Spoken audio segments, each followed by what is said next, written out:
What's going on, everybody? Welcome back to another Monday Night Raw review. I'll be a little bit late, but there's a lot to cover, and so I'm gonna try to make this as quick, but not as quick, if you get what I mean. So, yeah, you understand. We got the draft.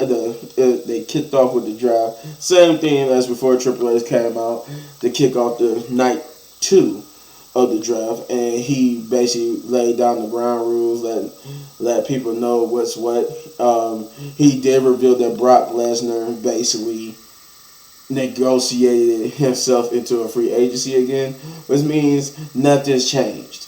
Brock Lesnar can still appear on What So whenever he chooses.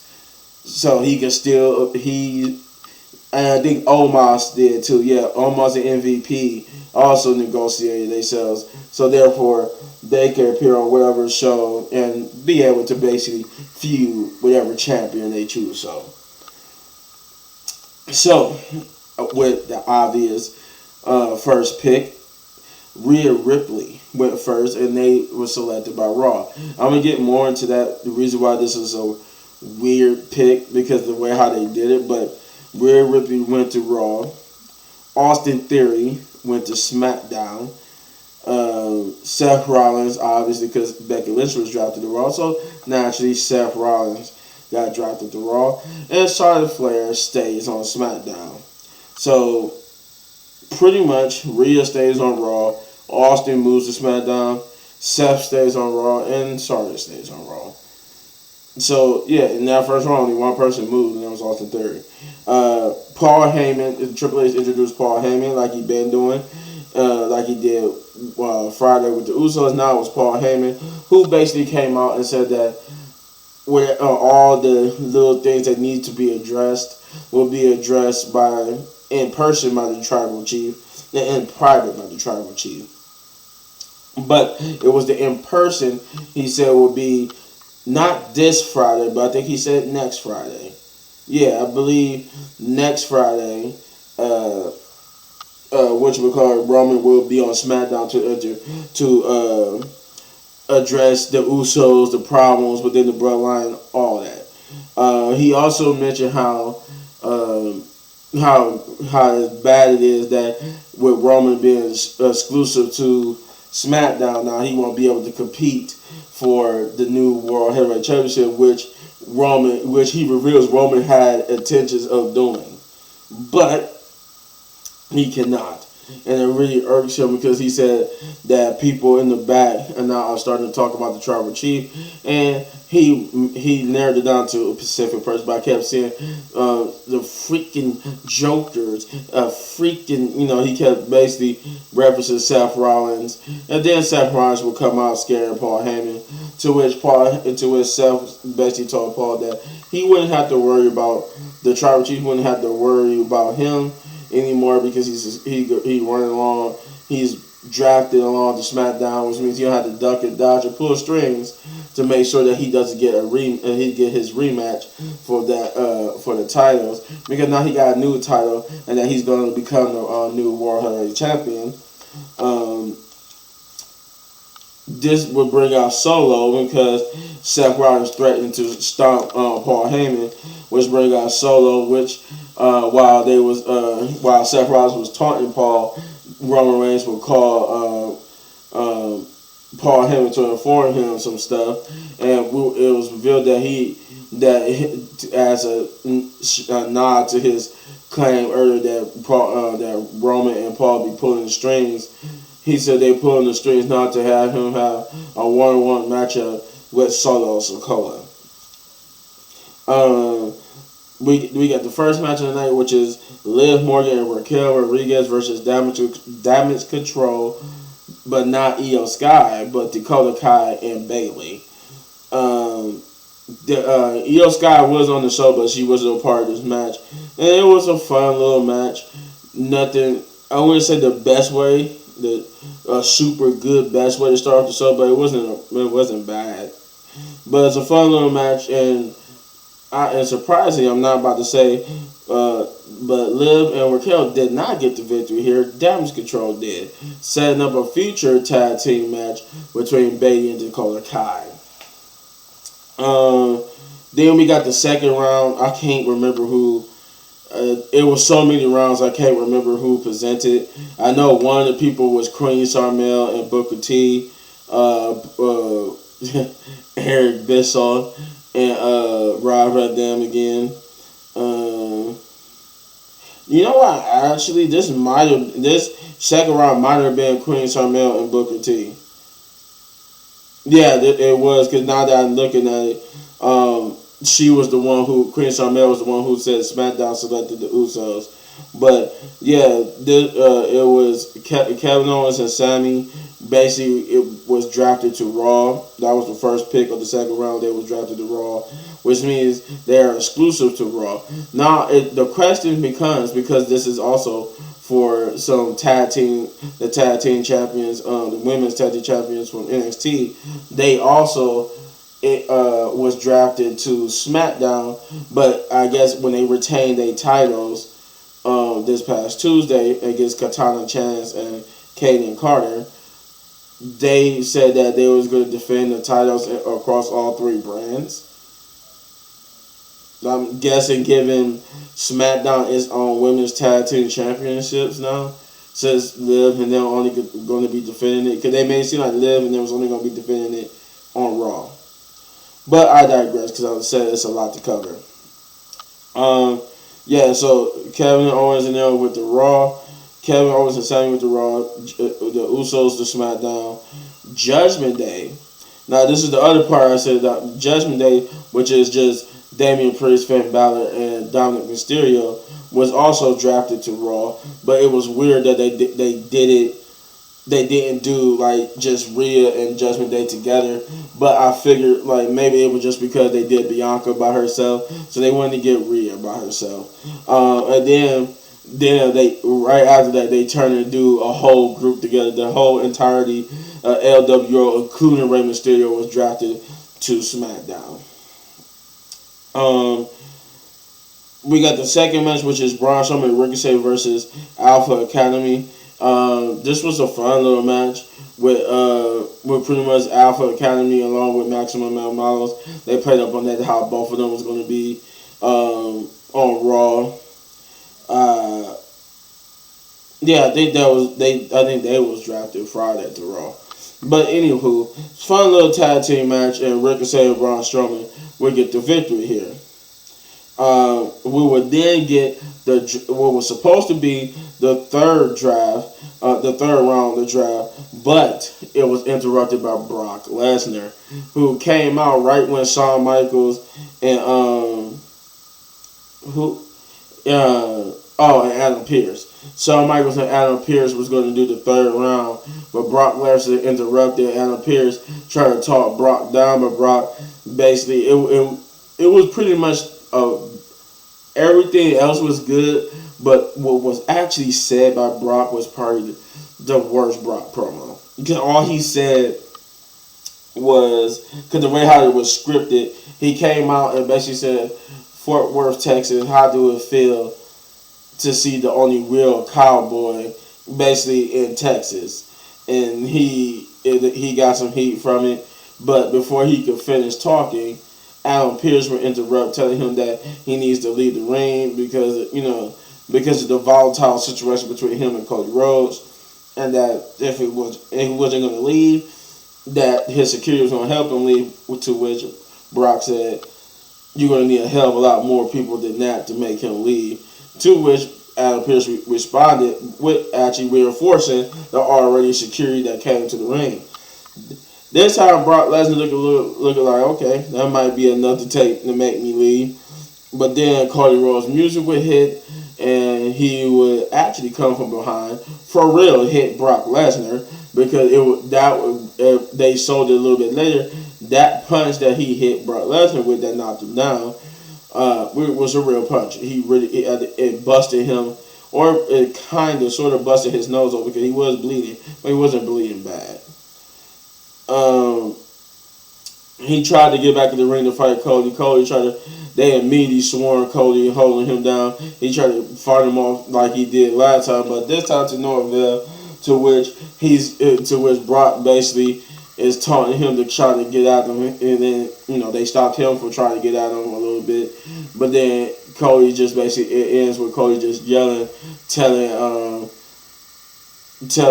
Brock to make him earn it. And then once we come back for commercial break, we find out that poor old Shawn Michaels just been sitting there like Drax trying to stay so still so that Brock doesn't come after him. So we finally do get the third round of draft, which is Liv and Raquel. So I did jump the gun. When I said Liv and Raquel was going to be exclusive to Raw, I kind of jumped the gun because this is where it happens. Liv and Raquel was drafted to Raw. Asuka moves to SmackDown. The New Day comes back to Raw. And the Brawling Brutes will stay on SmackDown. Adam Pearce was not present dealing with the whole Cody Rhodes and Brock situation, so Shawn Michaels had to do the whole third round by himself. Then we got the third match of the night, which is Jimmy Uso versus Matt Riddle, which was a fun little back and forth between the two, with Matt Riddle winning. I know. It was some interference. I think the Uso. Like Jay kept interfering, attacking Matt while the referee was looking, which didn't have an immediate response of Sammy and them who was at ringside to attack Jay, but they did some live cheating and stealing, taking the page out of Eddie Guerrero's book to get Jimmy banned from ringside, which led to Matt Riddle beating Jimmy. Then we get the next round, which was, I think this was Teddy Long and JBL again. And Trish was drafted to Raw. Karrion Kross was stay on SmackDown. Ronda Rousey and Shayna Baszler will move from SmackDown to Raw. And LA Knight will stay on SmackDown. So only one person moved, which is Ronda Rousey. Only two people moved, which is Ronda Rousey and Shayna Baszler to Monday Night Raw. And Trish, I didn't realize she was even on the board to be drafted, but apparently now she's also drafted. She was basically drafted from, I guess, being a free agent to being exclusive to Raw. I don't know. That was weird to me. But what was weird, Lita wasn't a part of that. Like, she was nowhere able to be drafted, but Trish was able to be drafted. The Miz and cut a promo basically on Shinsuke Nakamura, welcoming him to Monday Night Raw, asking him what his goals are, and eventually the Shinsuke would make fun of Miz tiny little balls, which caused him to get into a brawl with Shinsuke standing tall. It was cool to see though that the Miz was kind of like sort of doing the Rick Boogs, and Corey Graves was getting on the Miz for not being better than that and being playing the air violin or air guitar like Rick Boogs was. We got the next draft, which is the fifth round. I honestly can't remember. This might have been an Eric Bischoff. I know.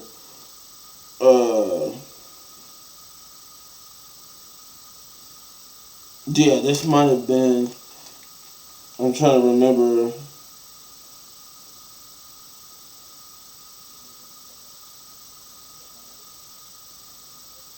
One of these was the Eric Bischoff one, but anywho, Braun Strowman and Ricochet was were moved from SmackDown to Raw. Chauncey Blackheart would stay on SmackDown. Bronson Reed would stay on Raw, and Pretty Deadly from NXT would be moved to SmackDown. Judgment Day would basically cut a promo about their upcoming matchups, how good they are, the fact that at Backlash, Damian Priest was going to basically destroy Bad Bunny. How Rhea Ripley is going to retain that she's the greatest, or that she's the greatest to ever hold the SmackDown Women's Championship, and that she's going to retain against Zelina Vega, which she will. But I'm like, you can't be the greatest if you haven't even had your first title defense. You haven't defended the title since winning it, and you only won it just a couple of weeks ago at WrestleMania, or at least a month ago. So yes, you can't be the greatest yet, but I understand the heel taunt. Dominic got multiple heat as always, but they also talked about how LWO and his dad basically ran the SmackDown, but they came out to remind him that that's not how it works, and that they did not run to SmackDown, and that they got drafted, and that they was going to get taught a lesson about Damien was going to get taught a lesson about Bad Bunny at Backlash, and Rhea's going to lose her championship belt to Zelina Vega. I don't think the two brawled, did they? Oh no, it set up a match. It was LWO. I think it was Rey Mysterio, Santos Escobar, and Zelina versus Damian Priest, Dominic Mysterio, and Rhea Ripley. And this was a fun little match. It worked over the LWO and Judgment Day at the same time, but giving Judgment Day more of that, and as they won the match. The last round, the very last round of this year's draft, round 6. So Alpha Academy, so I jumped the gun on them too. Being drafted to Raw. Rick Boogs drafted to SmackDown. Katana Chance and Kaden Carter coming up from NXT, going to Monday Night Raw. And SmackDown is going to also go straight to the moon with Cameron Grimes. So pretty much, especially with the draft that happened the next day after the show, pretty much everybody that was rumored to get called up from NXT is with a few surprises. Like Indy Hartwell was not one of the people that was rumored, but she was a surprise call up. But everybody that was rumored to get called up got called up. Grayson Wilder, Cameron Grimes, to name a few. But Braun Breaker, he did not get called up and will still be in NXT. So I'm guessing his is going to be a late edition. But we get the main event, which is Solo Sikoa versus Seth Rollins, which was a good match in itself. It was a decent match. It had a bit of Vince McMahon feel because of the fact that it ended in DQ with Solo getting DQ and giving Seth Rollins the victory via DQ. But you could tell they ran over time with the whole draft thing and stuff like that, because once the Usos got involved to help to get the DQ, Kevin Owens and Matt Riddle and Sami Zayn would come out to help even the odds. But it ended basically during the fight. Even Corey was basically talking, and it ended while he was talking. So you could tell there was press for time and had to just basically cut it off. It was a pretty good show.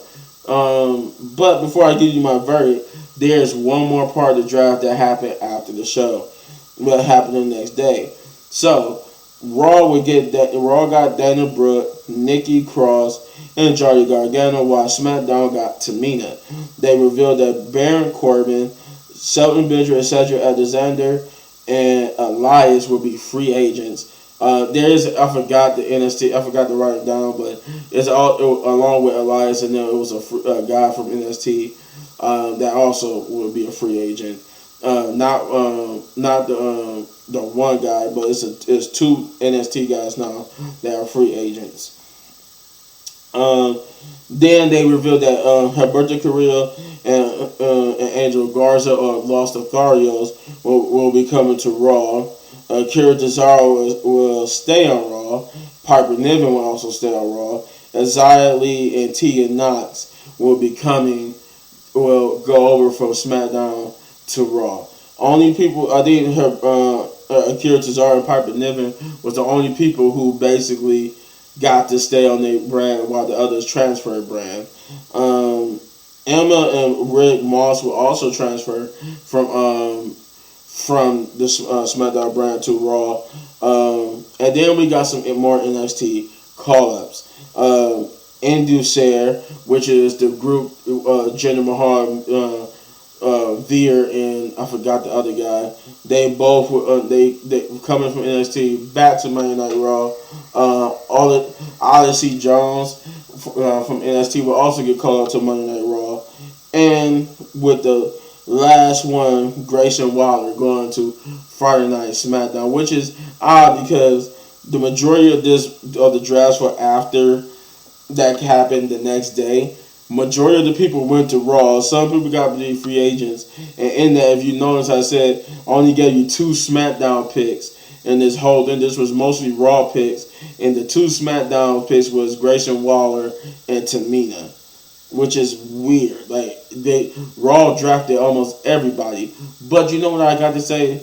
Now that we got this out the way, the one thing I will say before I give you my verdict in the video is that Raw came out on top in this draft, and both nights they got a good load of new people to play with. The majority of but I will say this: SmackDown didn't come out bad either. It just Raw, with being 3 hours, came out more on top, but it was like it wasn't by that much. It was by maybe like this much that they was better than SmackDown, but SmackDown and Raw will have so much of a different dynamic of roster for Roman and whoever the new champion would be to play with, because majority of the roster now is mostly NXT. They called up so much NXT people, like it's not a lot of people they left in NXT that was good. The majority of good people that could be in NXT is now on main rosters now. So Triple H was right about one thing: it did change the game, because now not only did we got the regular roster on each show, but now it's majority of we got like NXT rosters in the mingle now. And it's interesting to see what they're gonna do with the NXT now called up roster. Obviously, Indy Hartwell will probably be a later addition on Raw because she hurt her she sprained her ankle. She won't be out too long, but her ankle gonna take time to heal. Also, I forgot to. I think she relinquished the title on NXT. So, if that's worth anything, but I'm going to give this episode of Monday Night Raw I'm gonna give it a 7. Yeah, 7 out of 10. Big ups. It wasn't bad. But it wasn't great either. But it was very entertaining, and it was cool to see what the future will hold. Now we just gotta wait until Backlash on May 8th, where this roster will take hold, and we start the next chapter, which is determining who will face for the World Heavyweight Championship. But until then, if you enjoyed this video, you hit this button right there in the upper right corner for all of my daily reviews. And if you enjoy the video so much, want to support the channel, you know what to do. Hit those buttons. Almost forgot it there. And as always, hit any one of these videos for more of my amazing content, but don't go anywhere. Gameplay coming your way, plus some more reactions. So peace.